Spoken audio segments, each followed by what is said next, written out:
Chắc mình số vốn đặt nghe chắc chúng mình cùng đầu tiên là không thể sang để được buồn cha mình chặt đam đến các bộ nào mình xung quanh thế con cha con bảo là dân nhà các bạn chúng mình sao chụp mấy hay là chụp cần tham đến cái này mình chú cô nó không cả đây à bị quạt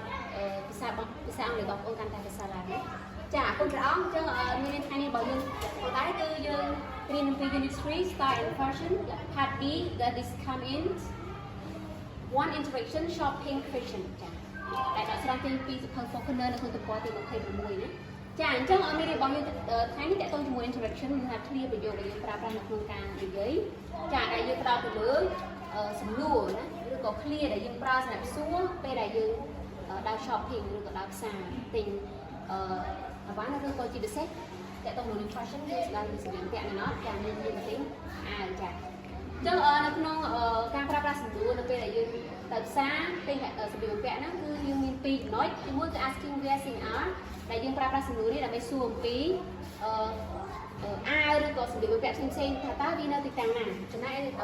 ទី2គឺ asking for alternative សំណួរទី2ចំណុចទី2គឺយើងប្រើប្រាស់សំណួរដើម្បីសួរអំពីដើម្បីសួរសុំការផ្លាស់ប្ដូរ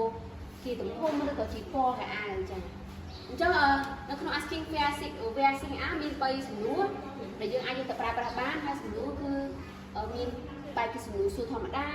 សំណួរបែបសួរដោយការគោរពការឲ្យតម្លៃឬក៏របៀបសំណួរមួយទៀតបង្ហាញអំពីការគួរសមចាអញ្ចឹងយើងប្រើប្រាស់សំណួរទាំងអស់ហ្នឹងបង្ហាញអំពីអត្តចរិតរបស់យើងតើពេលដែលយើងទៅជួបអ្នកលក់តើយើងទៅដោយចង្ងាយឬក៏យើងបានប្រើប្រាស់សំណួរសួរគេដោយការគោរពចាអញ្ចឹងពេលដែលគេលក់ឲ្យយើងគេអាចចុះតម្លៃទៅចាអញ្ចឹងតើទៅមួយសំណួរទី1គឺ where are the ចាចុចនេះគឺដើរទៅលើទីតាំងដែលយើងបំពេញគឺតកតងនឹង item ចាយើងដឹងថា item គឺសំដៅទៅលើមុខទំនិញផ្សេងៗដែលតកតងជាមួយនឹងសម្ភារៈពាក់គឺយើងរើសគឺយើងបំពេញតកតងជាមួយនឹងកៅអៅអញ្ចឹងតកតងជាមួយនឹងស្បែកជើងយើងអាចប្រើប្រាស់ជាស្បែកជើងជាស្បែកជើងយ៉ាងទៅចាចំណែកសំណួរទី2គឺសួរថា where can I find it ចា blah blah blah question mark គឺសំណួរហ្នឹងគឺមានអត្ថន័យតែមួយទេដែលយើងសួរអំពីថាតើអវ៉ាន់ទាំងអស់ហ្នឹងទំនិញទាំងអស់ហ្នឹងនៅកន្លែងណានៅក្នុងហាងហ្នឹងតើទំនិញហ្នឹងនៅកន្លែងណាដើម្បីឲ្យយើងជួយសួរទៅយើងទៅរឿងទៅរកមើលអញ្ចឹងណាចាហើយសំណួរទី3 could you tell me where are the យើងកន្លែងនេះសិតតែជាកន្លែងដែលយើងត្រូវទៅអាចចាបំពេញមុខទំនិញហ្នឹងអូខេអាវស្បែកជើងយើងទៅចាអញ្ចឹងតែតងជា3សំណួរនេះគឺយើងប្រើសម្រាប់សួរអំពីទីតាំងចាសំណួរចំណុចទី2គឺសួរអំពីការផ្លាស់ដូរជាទំហំជាពណ៌ឬក៏ជាប្រភេទផ្សេងៗចាដែលសំណួរទាំងអស់នោះមានដូចជាសំណួរទី1 does this come in ចា blah blah blah question mark កុំភ្លេចចាប់ដល់ប្រយោគសំណួរដែរបើមិនជាអត់បញ្ចប់ដល់ប្រយោគសំណួរទេមានន័យថាប្រយោគនោះគឺអត់មានន័យទេចាទី2 do you have this in blah blah blah question mark សំណួរចុងក្រោយ can I get this in blah blah blah question mark ចុះដូចលោកបានបញ្ជាក់នៅសំណួរទាំង3ហ្នឹងគឺប្រើប្រាស់តាមរបៀបធម្មតាការគួរសមនិងការរកការតម្លៃចាអញ្ចឹងយើងអាចប្រើប្រាស់ពីទាំង3ហ្នឹងតាមរបៀបរបស់យើងណាក៏បានណា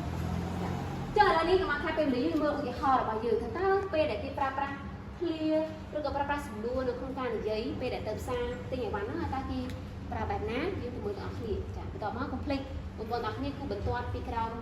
សំណួរឬក៏ប្រយោគណាដែលគេប្រើសំណួរដែលយើងបានរៀនអំបញ្ញមិញហ្នឹងចាអញ្ចឹងសូមមើលទាំងអស់គ្នាហើយអានជាមួយនឹងគ្រូណាអញ្ចឹងនេះគឺមានការសន្ទនាទី1គឺរវាង Jenny ជាមួយនឹងអ្នកលោកទី1ហើយការសន្ទនាទី2គឺនិយាយពី Jenny ជាមួយនឹងអ្នកលោកទី2វិញម្ដងចាអញ្ចឹងថាតើអ្នកលោក Jenny ជាមួយនឹងអ្នកទី1ថាតើគាត់ប្រើសំណួរសួរទៅលើអ្វីហើយទី2សួរសំណួរទៅលើអ្វីអញ្ចឹងយើងមើលទាំងអស់គ្នាណា Jenny excuse me sir class yes Jenny where are the raincoat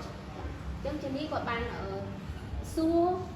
ទៅលើគេគាត់ទាំងអស់គ្នាចាគឺគាត់បានសួរទៅលើទីតាំងរបស់ raincoat គឺសម្ដៅទៅលើអាវភ្លៀងគាត់បានសួរអំពីទីតាំងរបស់អាវភ្លៀងចំណែកអ្នកលោកទី2គាត់អ្នកលោកទី1គាត់ឆ្លើយថា they are on the second floor in outerwear អញ្ចឹងគេបានបញ្ជាក់ប្រាប់ថា they are on the second floor វានៅជាន់ទី2ចានៅបែរនៅក្នុង outerwear មានថានៅក្នុងជួរលក់កៅអៅក្រៅកៅអៅក្រៅណាអញ្ចឹង Jenny ឆ្លើយថា thank you មានថាគាត់បានសួរហើយគេបានឆ្លើយប្រាប់គាត់អញ្ចឹងគាត់បានត្រឡប់វិញ thank you ចំណែកឯការសន្ទនាទី2ណា Jenny ដដែលអ្នកលោកទី2វិញម្ដងអញ្ចឹងគាត់ប្រើសំណួរបែបណាយើងមើលអស់គ្នា Jenny excuse me sir class 2 can I help you តាមមាន action ជួយអត់ Jenny yes that is come in medium ចឹងទាំងអស់គ្នាសំណួរនេះគឺយើងដឹងហៅថាសួរសម្រាប់ alternative មែនអត់អញ្ចឹងសំណួរនេះគឺប្រើសម្រាប់សួរអំពីការផ្លាស់ប្ដូរចាតើមានទំហំគេនេះពាក្យនេះគឺជាពាក្យដែលបញ្ជាក់ពី size មែនអត់ចាអញ្ចឹង size medium មានថាមិនតូចមិនធំពេកចាអញ្ចឹងគាត់សួរអំពីទំហំគាត់សុំសួរ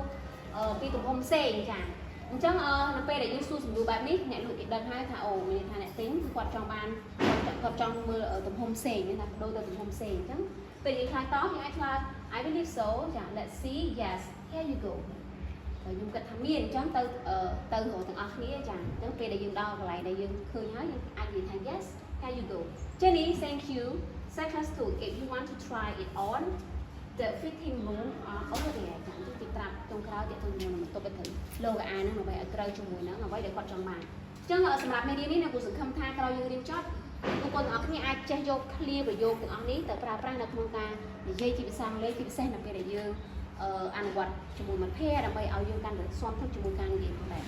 ចាអរគុណច្រើនអ្នកគូមានតែប៉ុណ្្នឹងទេសម្រាប់មេរៀនថ្ងៃនេះសូមព្រះប្រទានពរ